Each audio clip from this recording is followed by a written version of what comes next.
We're here today to talk about real estate.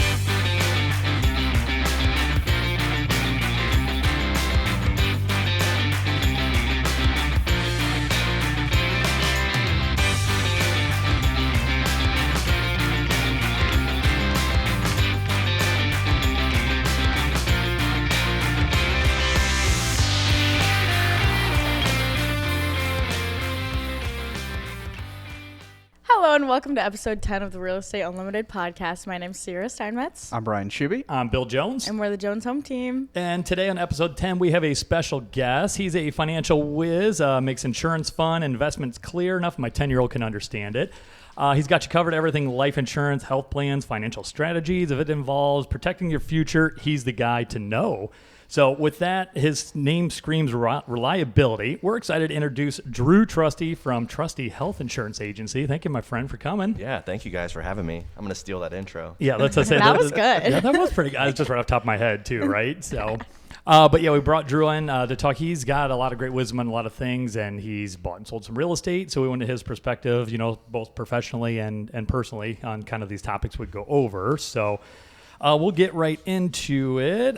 Rates, that's one of the big questions we get. Brian's got a new build topic. I'm talking about things Reddit. So real quick, I want to kind of morph into that then too. I'd like more questions that we can get from the real estate community because it just doesn't seem to be a good outlet for answers. People get online on Reddit, whatever, and come up with their questions or complain, and there's just not really a good avenue. They get a lot of misinformation, I feel like, or people that really don't know what they're talking about. So we're in the trenches every day. So folks, if you got questions, please let us know. We'd like to help you answer them as best we can. We're licensed in the entire state of Ohio. Most of the rules and regulations apply to the entire country, so we can kind of weigh into a lot of that. So just want to get that out of the way then. But mortgage rates, Shuby, you and I were just talking about this before we went on at the office. So the Fed cut rates again, but we haven't seen the interest rates drop through the floor like kind of everybody's been waiting for. Everybody's waiting for prices to readjust. They're waiting for the rates to come down. So article here on Inman, we'll link that below here. So the Federal Reserve recently cut the short-term interest rates by 0.25%. This is their second rate cut. They're expecting another rate cut before the year's over, but unlikely to move mortgage rates lower or significantly really at all. So Drew, you might have some insight on some of this stuff then too, but we're looking at a lot of it's tied to the 10-year Treasury bond is what they're dropping the rate on. And Brian, like we were talking, it seems like when the market's going up, they're taking money out of the stock market and putting it into, or out of the bond market and putting it into the stock market then, which kind of hurts the interest rates then on homes. So yeah, works against that rate kind of falling through I think everybody just thinks it's a 1-for-1. Like the Fed cut the rates, now suddenly interest rates are going to drop. And the last couple times, it's almost been the opposite of that. They kind of build in that cut, I think, ahead of time, and then it just doesn't translate into better rates. So I don't know what the right answer is. I still don't know that we're getting that big cut in rates, or we're definitely not getting that good cut in housing prices. Things have seemed to slow down here, but it hasn't made that big a difference. So the pricing is still up in homes. The rates are still up. So I don't know what the right answer is, but they're not falling through yet. Yeah. I think an answer is if you zoom out and you look over rates over a long period of time. Yep. We're right here in the here and now, so we want them to go down now. We want them to go down by a lot. But if you zoom out and look at the 10-year, 20-year history, that's just not going to happen, right? So I think the answer is to be patient. Sure, and even still, I think, again, we've talked about this multiple episodes now. Everyone's waiting for 2 and 3% again, and I sound like a broken record, but we look back 50 years, and one time did it get to that was COVID, when things just fell apart. I think they were just trying to find a solution, so the rates went that low. But yeah, if you want to wait another 50 years for 2.5%, then I guess that's what you're waiting for. But you'll be waiting for a 18%. Right, yeah, exactly. Yeah, I mean, we always get those stories. People, I was buying a house when rates were still 12%, 18%. So yeah, I think it'll happen. I think we kind of covered that last week then as well, Bill. Don't look at it as far as the rates. You need to do what you need to do in your current situation. If your house is too small, it's time for an upgrade. So, yeah, what did we talk before? Marry the house, date the rate, something like that. So you can always refinance. So it's again, if rates come down, but if in the meantime you need housing or need to get it situated, then so. All right, so we'll go right into. So Brian, you were talking about new construction, correct? Yeah, new construction. Yeah. And We found an article on Existing Zillow. homes. Yep, existing homes versus new construction. What do you got there? Yeah, just a couple of different items here. So this one's a little bit closer to me. I'm actually in the process of building, which I think most of you guys know, and I think some of the viewers know.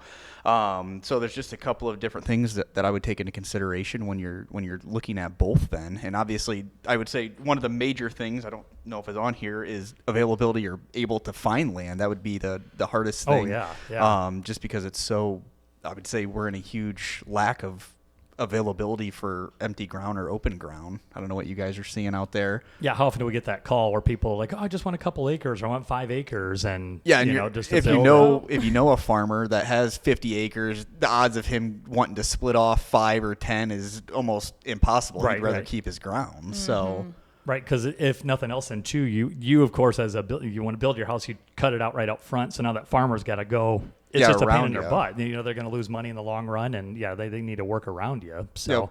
but even on that point, if something does come available, we've had a couple of great building lots, but people just don't want to pay what the going rate is for that too. Which was going to be one of my next ones. Sorry, I'm jumping. No, you're good. Jumping the gun. So yeah, price and financial incentives. Obviously, with a new construction home, everything's going to be brand new. So the average price per square foot to build is just so much significantly higher than to buy a home that's currently on the market. Kind of leaning into what you were saying as far as the pricing then. Right. Yeah, because in our market, the existing price per square foot, I think, what's been like 160, something like that. Yeah, I kind of would on say average yeah, that somewhere in ballpark. there. And we've heard from some of the builders, it's what, 250? Yeah, a square 250 foot. to most of them 230 a is square minimum, foot. Yeah, 250. Which That's a huge difference. Yeah. So again, you have a new home, but you're paying significantly $100 more a square foot times, several thousand square foot. That adds up quite a bit. Yep. I wanted to add to just the price of land, period, is so diversified depending on the location, the plot, whatever. Far from where we see residential homes too. Usually you can find comps and stuff like that, but I feel like some of the land lots that we see are just so different that it's hard to find something that's perfect for your situation.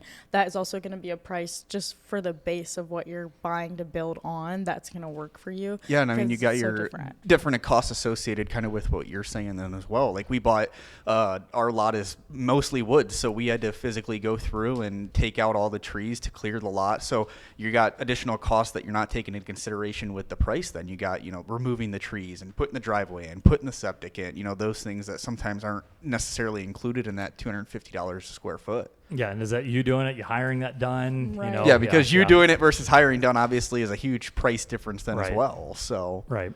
And we get that same thing with housing. People want to know what's your house worth all the time, but land, same thing. Is it farm ground? Is it wooded lot? Is it wet? Is it whatever? So that makes a huge difference on what the pricing is going to be. So Yep. And then I guess kind of go along with that pricing is, financial or tax incentives that may, go along with that. Obviously if you're putting a newer furnace in, it's higher efficiency. So you may get a higher tax reduction or credit from that, as well as some of the other items then as well, insulation, and those items. So I know you guys had Dustin on while I was gone. He might've been able to talk a little bit more as far as spray foam the and spray everything like that, foaming. yeah. I know some of that stuff is a little bit higher efficiency, so you may get a higher tax credit for some of that then. Yep, and you guys looked into that too. We did the flash and bat, I think, then. Yep. So Yeah, I think we're actually going to utilize Are you? Dustin. Yeah, so yeah. Cool. Yep. Cool. Another thing to kind of keep in mind is customization or modern design. Obviously, with a new construction home, you have the ability to customize that home to fit whatever you guys need.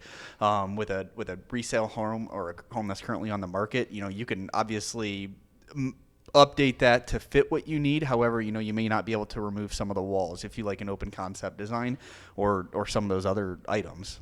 Yeah, everybody goes through that. They're buying an existing home. Like, oh, we'll just tear the wall out. We'll rip the kitchen out, which sound, you watch it on. said than done. Yeah, you watch it on TV. It's easy enough, but that's a major expense. Are you gonna, live in that mess while it's happening? Because I did that to poor Kelly for decades. We lived in a house we've been in the middle of remodeling, and then you're living in drywall dust and everything for.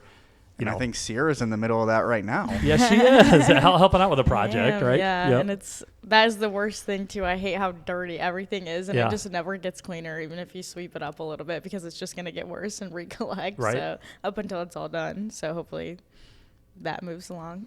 So part of you might get into this too, Brian, finding somebody to do the work, whether it be existing home or new construction.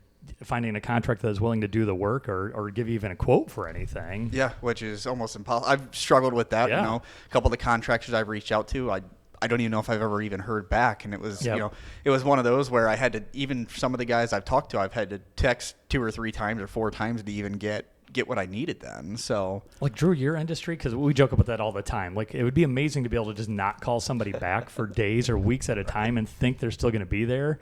And we run into that with a lot of different industries. Like we don't call somebody back within minutes. Sometimes they're gone. On. Yeah, they're gone. So, I mean, what's the insurance world like with that? Is definitely similar to being a realtor? Yeah, you got to be quick because we're, some people look at us a dime a dozen. Yeah. And if you're not on the ball while they're thinking of it, they'll probably move on. Yeah. Contracting is completely different. Maybe it's because of the volume of contractors is maybe a little bit different. Mm-hmm. There are a couple 100,000 people in Ohio that have their insurance license, but not that many contractors. How many contractors are there, right? So maybe it's supply and demand. Or if they're, you may have a contractor, but quality then as well. Finding a contractor that's a whole nother story. And right. when you hear contractors talk about quality of work, it's really eye-opening the difference from contractor to contractor. So that's a good point then too. I think people maybe do look at insurance like they do a real estate agent. They're all the same. They all do the same thing. Right. Well, no, sure to somewhat, right. but not exactly. Yeah, by definition, but not by practice. Yeah. Usually. I think if you're looking at it from a consumer standpoint, it's probably fair to think that way because contractor, you're working with your hands. Right. Right. So there's tenure, there's skill. Whereas in the financial space, people think it's maybe a product or what have you. So, right.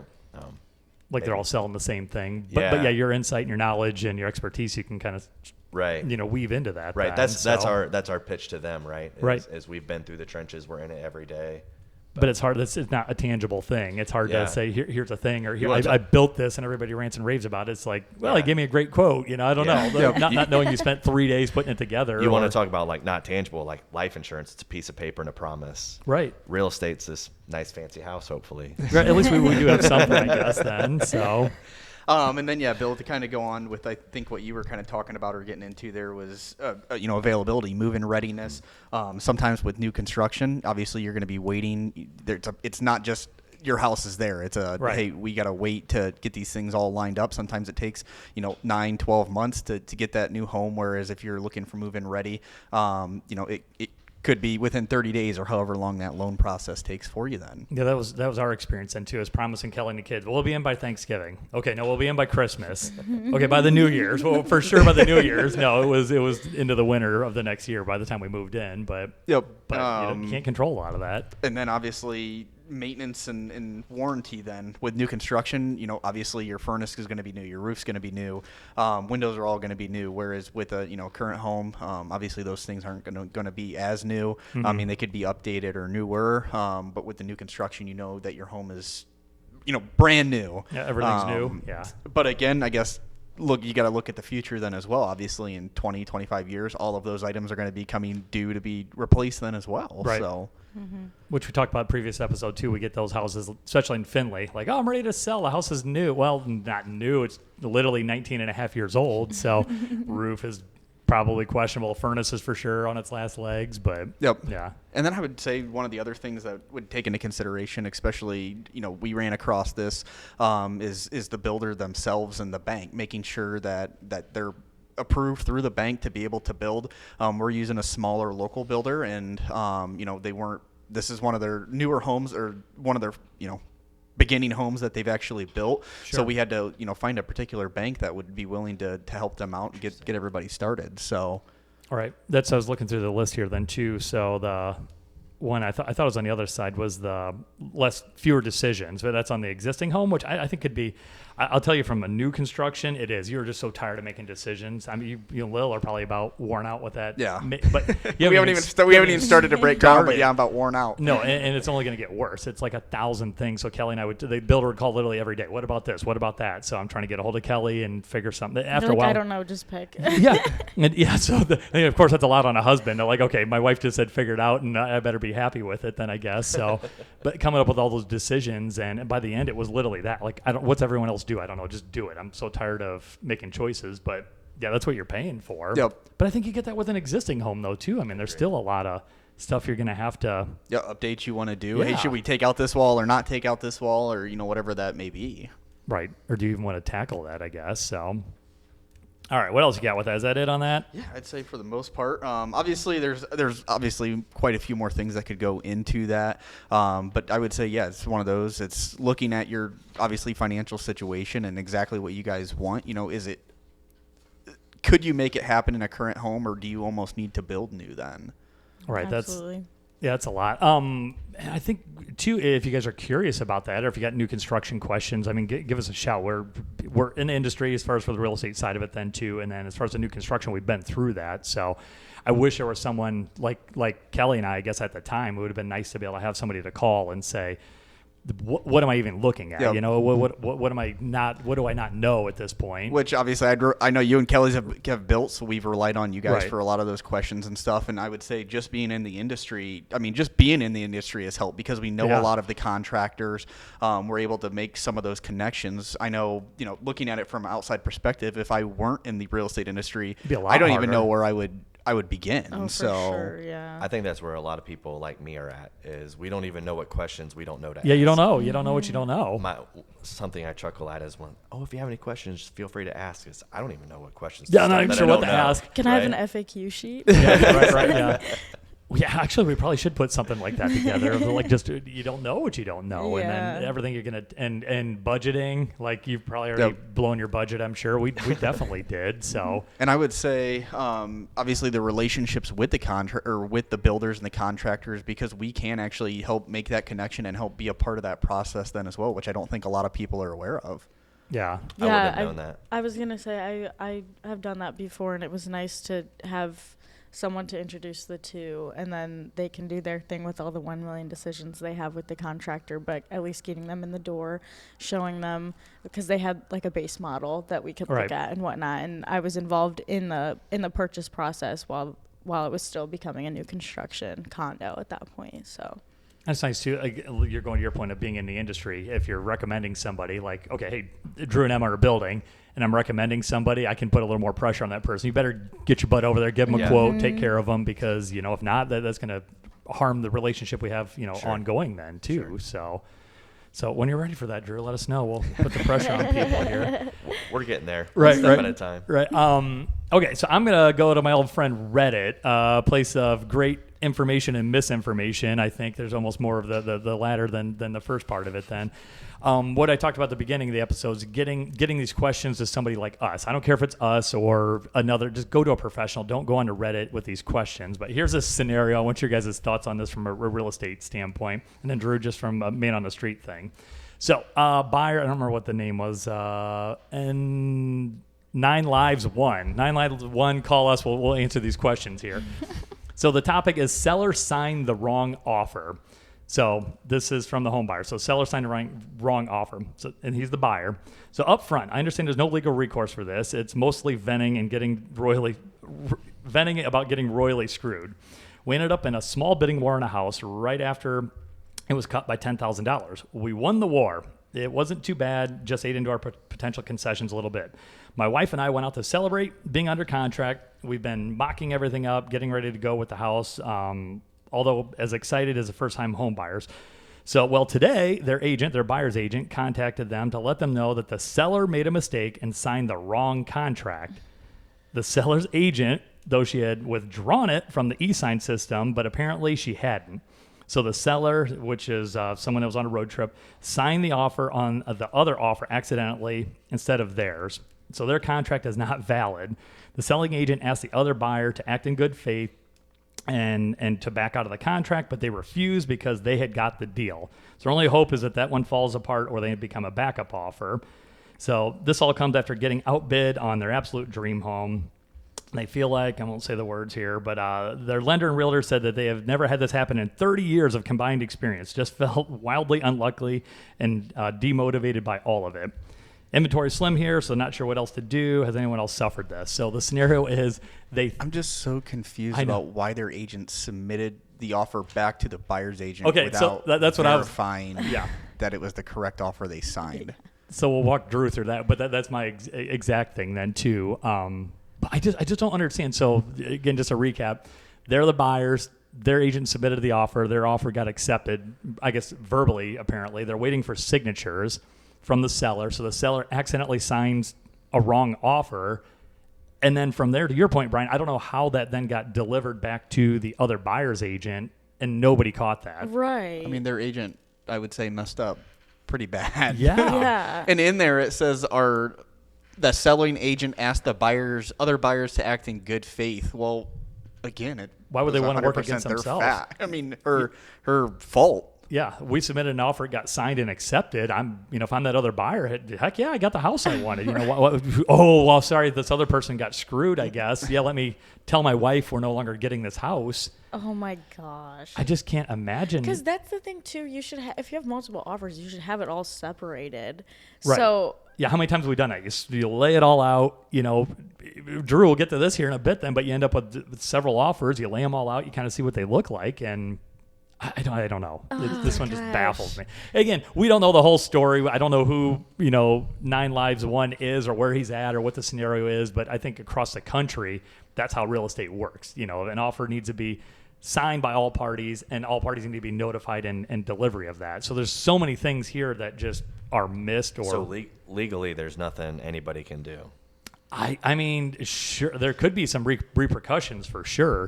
We as real estate, as a brokerage, we carry what we call errors and omissions insurance. So, but at the end of the day, 9 Lives 1 and his wife, I'm sure, wanted that house. So you can't wave a wand or go to court necessarily and figure. Again, I don't know for sure what the whole scenario is, but what I'm reading here, I don't think there's a court in the world that's going to say, okay, this other offer that was legally accepted and is a binding offer, you're going to the sidelines. We're going to put this one in because somebody screwed up. So the original buyer's agent could be sued for negligence, is what you're saying? I mean, if anything, the seller's agent would be the one. Seller's agent. I don't know. The whole thing is just baffling to me. That'd be terrible. So that would be one of those to where I guess, again, too, I mean, even the other agents, if you don't know what's going on, call somebody that, call your broker. Even if you're not, call me. I don't care. Like I say, talk to your broker first. But I've had plenty of agents from other offices call with scenarios or what do I do? Or not that we have some magic wand that we can fix everything, but obviously this was just something was missed. I don't think it was something they thought about and like, maybe this is wrong. But the whole thing is just, there's so many things. That's so bad. I guess us being in the trenches, I don't know, because they probably use Dotloop or DocuSign or Brokerman or something to where I don't know how something was accidentally signed one.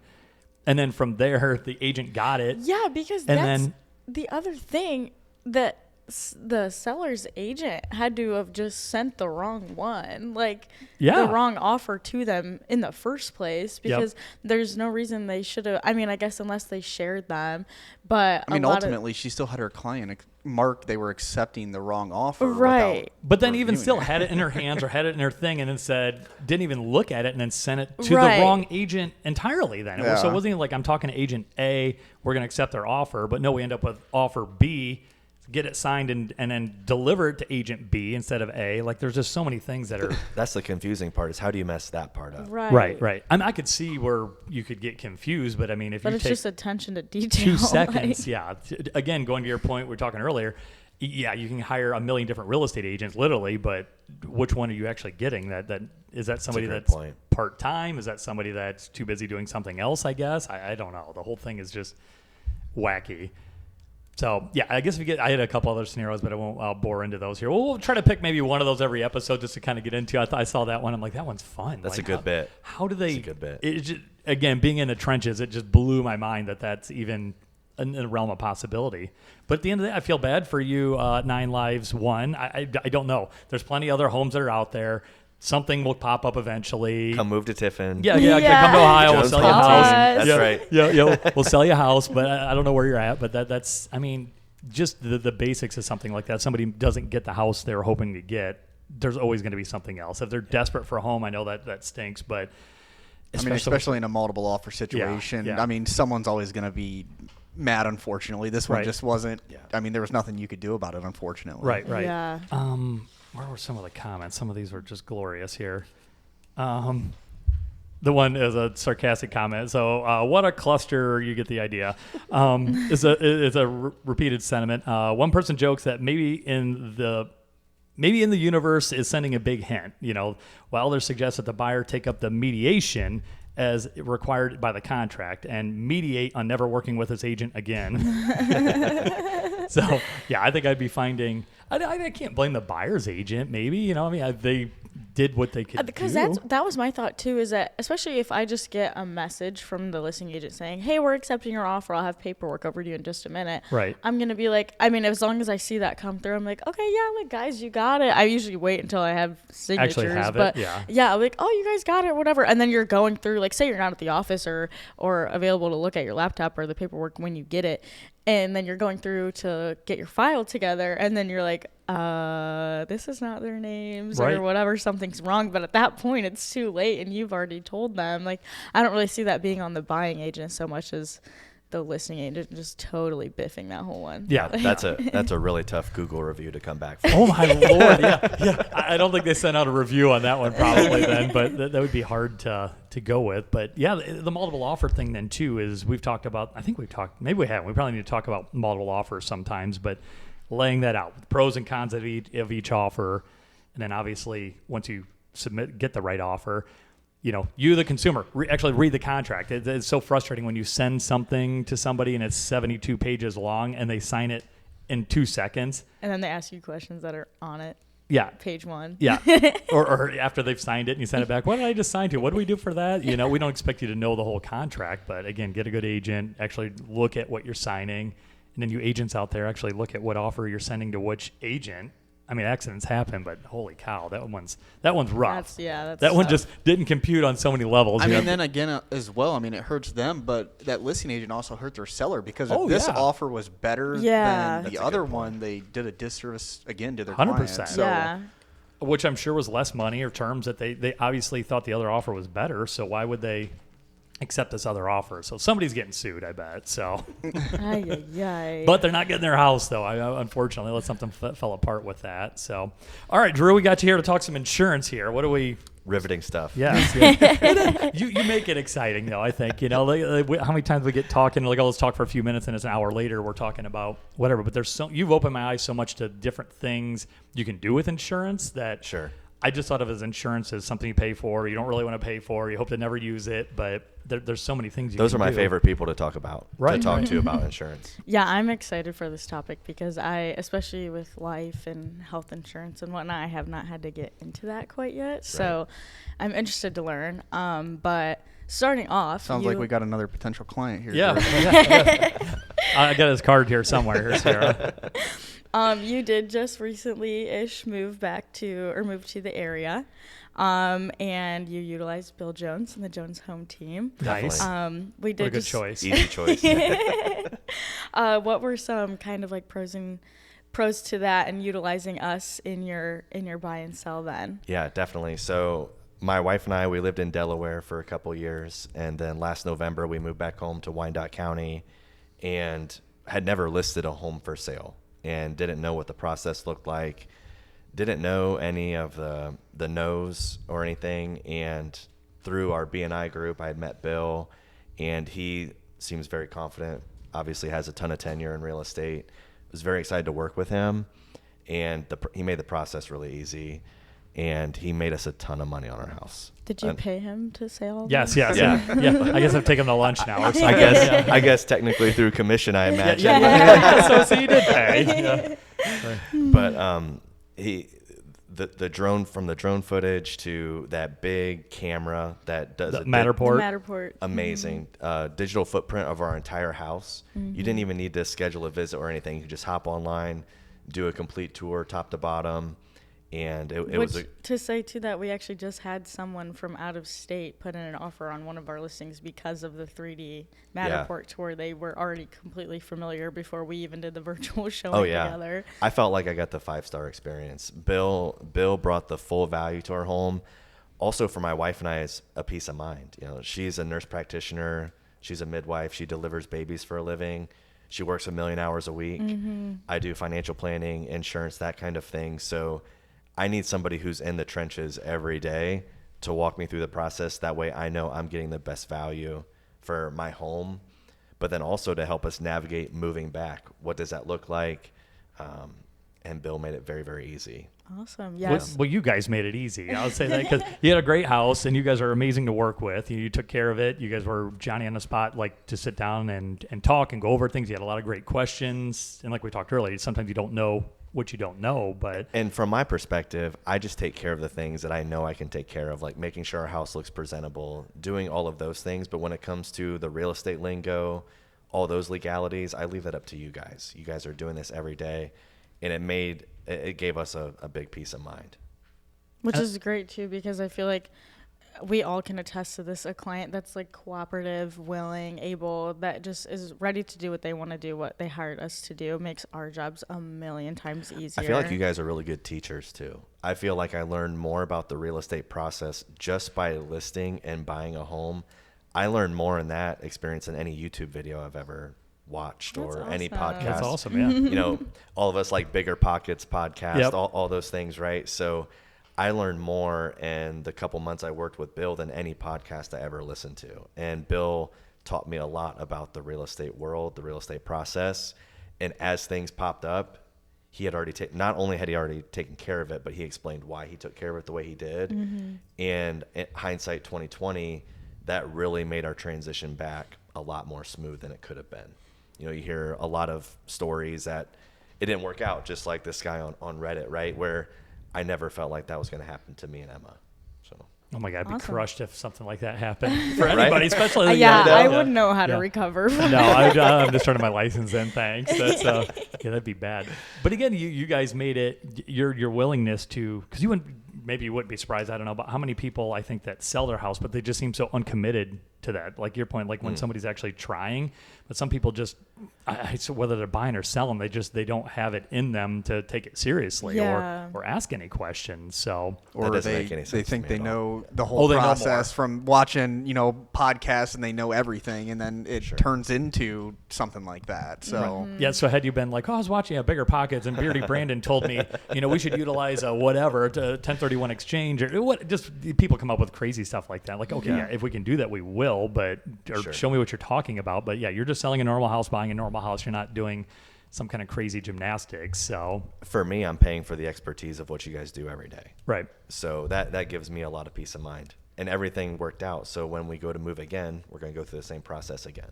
So. Sure. Absolutely. And he bought me an amazing lunch while I was there then too. So that was, you did. I don't remember what it was, but it was awesome. So really? I don't remember that at all. You did. Yeah. So it was awesome. Well, I'm glad you had a good experience. And yeah, it was good. We didn't bring you on here to shill us, I guess, necessarily, but yeah, we do want to hear, what your thoughts were with. I think, if people are tuning in and they're interested in real estate, maybe they're going to be buying their first home. Maybe they're going to be buying an investment property.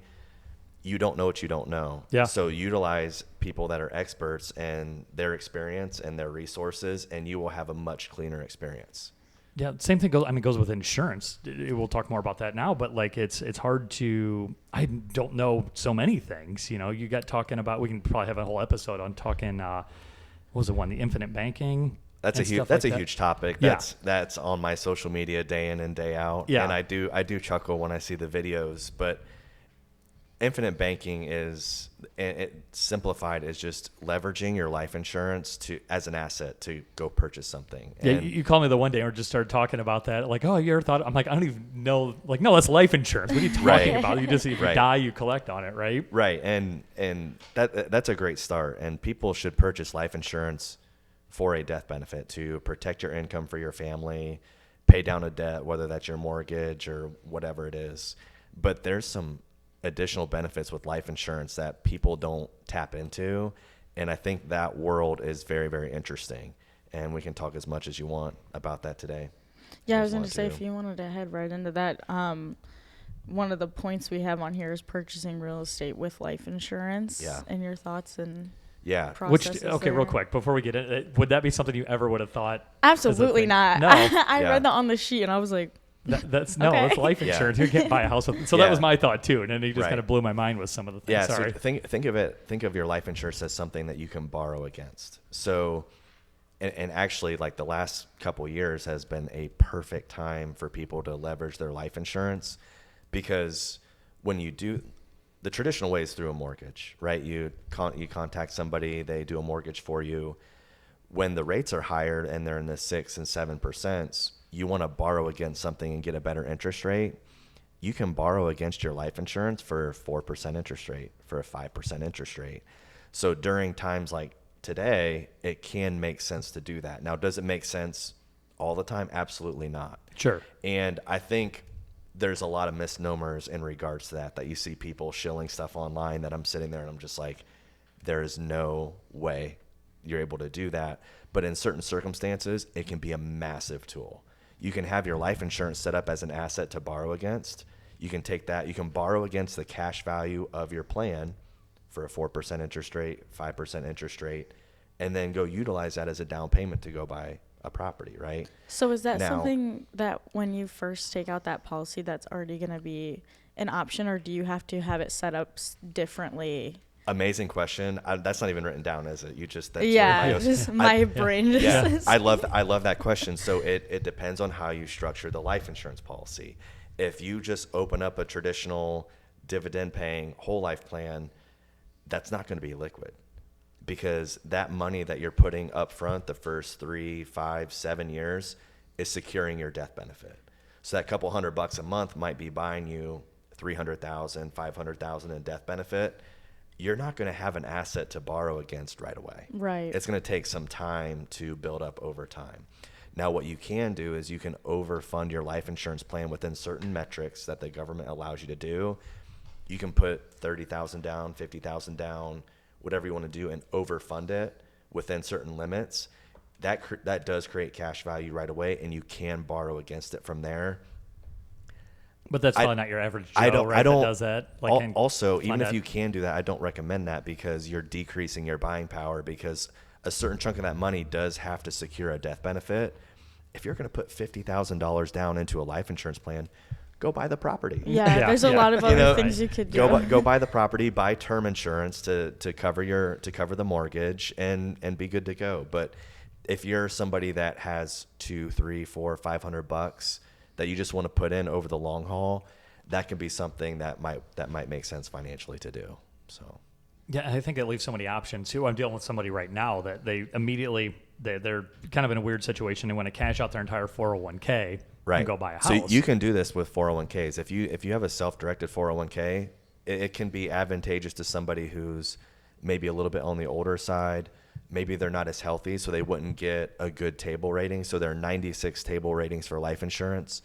Let's say that maybe you're a tobacco user, maybe you're in your 40s, 50s, or so forth. You saying that's old? Is that what you're saying? No, it's not. You're talking to me, bro. It's not old at all. But from a life insurance cash value standpoint, it'd be way smarter to move that money into something else. Sure. If you're putting that life insurance policy on one of your children, maybe, or you're a younger person of higher income, put it on yourself. But on the 401k side, you do a self-directed 401k, you can move that money into a real estate purchase. So I know lots of people who do that. Which would make more sense. And that's where, unfortunately for us, we know enough to be dangerous about a lot of that stuff. We don't ever give advice to that, but we just know from talking to someone like yourself. I tell people that if that's a route you want to go, just be understanding that when you're in your 401k, that's going to be tied to the stock market. So you're going to have to go with the ebbs and the flows of the market. Sure. You go to you find the perfect home and COVID happens and you lose 34% of your 401k, you might have to wait that out. Right. Whereas life insurance, it might not grow with the market, but it's going to be very, very conservative. You know it's going to be there. I also like that there's a death benefit attached to it, so it secures any mortgage that you have against the property. So so for you people out there that are questioning, find someone like Drew that's in the trenches with that, and that are that can direct you in the right things. We don't know. We know enough to. Well, there's a million opinions on this, right? And when people, if people are for or against using life insurance to buy real estate, I just let people know it's one of the other options that are out there, right? So it is. You don't have to get a mortgage. Definitely not. Yeah. And actually, most people should probably go the traditional route. Use your W-2 to get pre-approved, take out a mortgage. What I see from very high income earners, people that have been, wealth has been passed on through the family, a lot of people are using life insurance to secure, whether it's to take advantage from a tax standpoint or buy more property, pass money on tax-free. a lot of people are using permanent insurance. So a good book, a good concept is the Rockefeller funnel, where you have permanent insurance on the youngest generation in a family. That insurance is then used to buy more insurance down the road 80 years from now on the next youngest generation. That's how the Rockefellers So you're talking serious generational wealth. Yeah, at that absolutely, point. absolutely. crazy. Because you look at these whole life plans, they might 7x, 10x in death benefit over the course of one's lifetime, right? Sure. So it can be, and then you use that money then to buy more insurance on the next generation. So it's called the That's wild. Rockefeller funnel. Yeah, I didn't create this idea. It sounds, well, we'll give you credit for it then. But on the extreme side of it then too, you talk, there's like doctors and attorneys and things like that utilize these infinite banking, and they buy massive amounts of real estate, and just they're funding themselves. And basically. People will use it to supplement their income when they retire too. This is sure. I don't think this is talked about enough, because a lot of people, real estate's very, very attractive to talk about, but people use these types of plans to also supplement their retirement income. So for example, if you were, say, retired in your 70s, COVID happens, I think the average 401k went down like 24%, whatever it was, 21%. And you're relying on that distribution every month you took a distribution, you would be locking in a loss. Sure. So what some people will do during those times where the market's down is they will make a withdrawal from their life insurance to supplement their income. So it can protect you on that side too. And then of course, when you pass away later, you pass on money tax free to your heirs. You're not locking in those losses. Correct. The entire time. You're giving yourself time for the market to recover. That way you take advantage of your full portfolio. Wow. Yeah, again, I love talking with you stuff like this. Now you can see why we get talking with him. You're 4 hours later, you're like, oh my gosh. Yeah. I hope we have some time to talk about the intricacies of what kind of whole life plans are the best for these situations. Yeah, roll into it, brother. What do you got? Yeah. So these are for when I'm sitting down with somebody and I'm getting, as a financial planner, I want the whole picture. What does the whole picture look like for you? Are you, in regards to real estate, are you fixing and flipping homes? Are you buying and hold for long-term rentals? What is your goal? Where's the money coming from that you're using for this purchase and future purchases? In regards to life insurance specifically, what company that you use may be the most important decision you make when you sign up for these plans, because every company is structured very differently and how they recognize your plan. So on one end, you have non-direct recognition companies. These are people that do not practice direct recognition. In simple terms, what that means is... Okay, I remember you talked about it. There's a very distinct... It's a massive difference. It can make a massive difference. Maybe not today, but 20, 30, 40 years from now, you can really shoot yourself in the foot today and not even know. So direct recognition and non-direct recognition, let's start with non-direct. When you make a withdrawal or you borrow against the cash value of your policy, you will not receive a decreased interest rate when you buy back into your plan. Non-direct recognition. So if your IRR is 5.5%, 6%, and you borrow against that, when you buy back in, if you want, it's still going to be 5.5 or 6% IRR, internal rate of return. Direct recognition companies, the moment you make a single withdrawal or borrow against your cash value, you will receive a lower IRR for the lifetime of the policy.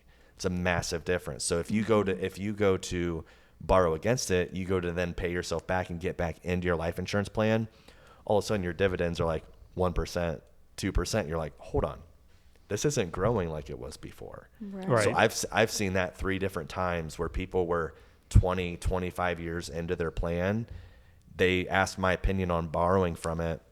I advised against it because, you're 50 years old and you want that thing to grow to your 80, 90 years old. Right. That's 30 years of getting 1% on your money. That's a terrible deal. That was on the direct recognition. Okay. Yeah. So dumb that down for me real quick then too. So the direct recognition is if you practice direct recognition as a company, you recognize that withdrawal. And then when you buy back in, you receive a lesser interest rate. So you're gonna have less money right at the end of the day. Then. Now here's the spicy part. This is where it gets fun. Here we go. This is where it gets fun for me. Are we recording? When I'm doing when I do somebody's planning and they're like, "Hey, we would like this money to sit here for 40 years and not touch it, pass it on, and we want to pass it on to our heirs. It can be really advantageous to go direct recognition because those companies may start you with a higher rate of return. And as long as you never borrow from it, they will give you that rate of return over the course of the policy. So I ran an illustration from a non-direct and a direct. If they never touch it, the direct recognition company is going to earn 3x more in cash over the lifetime. 3x? 3x. Holy cow. Yes. It was a difference of like $300K over the course of a lifetime. Sure. So I told the person, I'm like, if you decide to do this, you have to commit to me. You are never going to touch this policy. Right. You have to ride this out into the sunset, right? Right. Now, on the other end of the deal is you have somebody that wants to be in and out of a life insurance policy doing fix and flips. I have some travel nurses that do this down in Columbus. They have contractors that they're friends with, so they basically use themselves as the money side, and then they have friends that are contractors that do the actual labor, and they're in and out of their life insurance plan all the time. So it makes sense to have something. They are non-direct recognition, right? Right. So their policy doesn't change as they hop in and out of their life insurance. And so just like anything, it depends on the circumstance of what. There's no one answer. Yeah. Like we get that all the time. What's the right answer? Especially with something like that. And that kind of conversation, your eyes can glaze over, and that's why you don't see it on the TikToks and the Instagrams, because when you get into the weeds with these things, it really does depend on how you structure it. So do you put $30,000 down into a direct recognition, because that's just going to catapult you if you do that. So somebody who wants cash down the road, lump sum into a direct recognition, their policy is just going to be insane in 30, 40 years. That's why just and when I say 30, 40 years, that's really important, because one thing that's not talked about is the downside to these kinds of policies. You are not liquid. You are not liquid. The money that you are putting in your first few years is securing the death benefit, because you buy one of these policies and you pass away in a year, well, you might have paid a few grand into your policy, but that insurance company's on the hook for $300K. Right. So they got to hedge their risk too, right? So, and again, if you want something that's going to be more liquid, maybe do self-directed 401K. Maybe just use your own cash, go get a mortgage, and do it that way. Mm-hmm. So there's 100 answers to that then, right? You just need to, so somebody like that here, just kind of put a pin in it for now. You just need to have a conversation with somebody, lay out the whole scenario. Again, to me, it's still, I understand a lot of it, but not all of it. But I know enough to be dangerous. I know enough to ask some questions, but I still don't know what I don't know. Everything is pros and cons. Right. So you have to decide what pros you want and what cons you don't want. And that's how you arrive at your answer, really. Amen. All right. Anything else to throw at him there? That was pretty mind-blowing then, too. Yeah, that was awesome. I feel like I just learned so much. Yeah. And that's on the whole life side. I think that is for a very particular person. Sure. And not 99% of people should go the traditional way, but everybody should have term insurance, right? You should be buying term to protect your income, protect the lien against your home. That way you sleep good at night. And then for the people that want to be a little bit more aggressive, maybe try the whole life. Yeah, and you and I just talked about this then too, and to revisit that stuff as well, any of your insurance, because Kelly and I have a policy that was great at the time 10 years ago, but right now it's like, well, it probably isn't going to, if I walk in front of a truck when we leave here, that's not going to leave them with a whole lot. So I probably need to look some people don't get any ideas. For some people, there's a happy medium where you can buy a term policy, get a couple million in term for a few bucks a month. And let's say time goes on, kids are out of the house, you don't owe a whole lot on your home. You can then use credits and convert that to permanent insurance and then start the process from there. So that's so you can change. You can. Okay. Depending on the company that you go with. Okay. So some companies will only let you convert a certain percentage for a certain number of years. Some companies will let you convert the whole thing for the entire policy. So I have a 30-year term, so it's going to cover me till I'm 62. I can convert that thing the whole time. Okay. So that was important to me. I wanted to have. See, and I wouldn't even know I would have no clue any of that, none of that. Like now, I have no idea what my insurance if I would have went with another one of my companies, I would have only been able to convert the first 20 years and use credits along, and it was a little bit more expensive to do that, so I didn't want to do that. Sure. So again, pros and cons. Now, so to wrap this back into the real estate world kind of thing, when we're talking with a buyer or seller, we can't ever just ask a question and get the answer we want. Not that we want the answer that we need. right up front then. You have to go deep. So do you have to do the same thing when you're talking with somebody like, oh, I want health insurance? Great, sign here. Like, I think you have to go 2-3 questions Absolutely. deep to find out? I view my job as a salesperson more so as a teacher, where my job is to accurately describe in ways you can understand what you're getting into, the benefits and downsides of each different option, and then ultimately let you decide. That's my job as a whole. And there are 1,000 ways you can go, whether it's health insurance, whether it's life insurance. My job is to educate you and teach you the industry. I get excited when Bill can regurgitate some of this, because him and I talk about it a lot. That means that I've been able to teach him a little bit about the industry, and he can make informed decisions from there. Or at least just know to ask. Like, I'm too dumb to go much deeper into that, but I know there's questions to be asked here. We need to talk to somebody at that point. Sure. So that's awesome.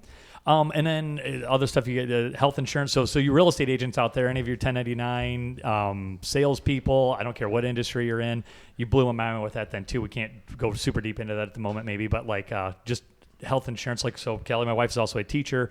We always think, oh, we got great insurance, we don't need to do anything, but there's so many things that are available to independent contractors and salespeople. And sure, I think a misnomer in regards to health insurance specifically is people that are 1099 contractors, self-employed, small business owners. There's a misnomer that insurance is not meant for them. And with the creation of the Affordable Care Act in 2015, those are some of the easiest people to work with because it was made for you. And there are so many other options out there that maybe prior to the Affordable Care Act were very, very challenging to get health insurance privately. Yeah, that was me like a million years ago. Yeah, it couldn't be easier now. It could not be any easier now. Which is really relieving to hear as someone that's going to have to be taking that on within the next couple of years. Right. So. Yeah. Well, now, prior to 2015, it might be more challenging for you, but today it's so and it easy. certainly was. Like before I had to actually start adulting, that was one of those things. Like it's so confusing, it's so expensive. Yeah. I'm gonna risk it. No insurance or whatever. You hear people taking a job for the benefits. Like if you're in a relationship or married to somebody and you're the self-employed person, it used to be, honey, please go get a job where we have good insurance. Yep. Right. And I still see some of that just because that's what people are used to, but it doesn't have to be that way anymore. Right. So especially for people that want to retire early, I get a lot of that. Well, we're ready to retire. We have the money to retire, but one of us needs to keep working for the benefits. So they need insurance until they're both on and until you're on Medicare. Right? I'm like, you are the perfect person for me. You know, there's a lot of people in that situation. The Affordable Care Act was made for you. Yeah. So to the point of too feeling someone has to have a job, whether you're an independent agent or salesperson or whatever. And the cost on a lot of them seem to be. I don't want to give away too many secrets, but I don't want to give away too many way. secrets. But if you're a 1099, you have so many more advantages of getting health insurance, and you don't even know. Drop the mic. Yeah, for sure. Yes, I mean, and the things you've enlightened me to, just kind of blew my mind to where I wish that were a thing for me 20 years ago when I was in this. I would have felt so much better because I really did. I remember the one time showing a house, I fell into a crawl space like a moron. Yeah, I literally thought I broke my leg, and I had no insurance, no anything. So that could have been like devastating at the time. So that would have given me a lot more peace of mind. Yeah. Nothing like have to drop 10 grand at an ER. Just something like that. So that's a whole story. I'll save that from another time. All right, we've been on here forever. But if you want to find Drew, what's the best place to find you? I got your website here, trustyhealth.co. Yeah. I think is a good way to find you here. So trustyhealth.co. You can find him from there. I'm sure you're on other places then as well, but we'll link that up then above. Yeah. Okay, we got some trivia here for you, Drew. So I was not told about this. Okay. It's for everybody here. So the question last week here, we'll kind of start wrapping this up here. So what percentage of new real estate agents leave the real estate industry within the first year? So what percentage of new agents leave the real estate industry in the first year? It's got to be over 90%. It's got to be 95%. So you weren't here. What's your guess? I guessed high. I was told it was high. So. Yes. I'll say 92. What'd you say, Drew? I would say 92 because that's what it is for insurance agents. Is it really? It's something along those lines.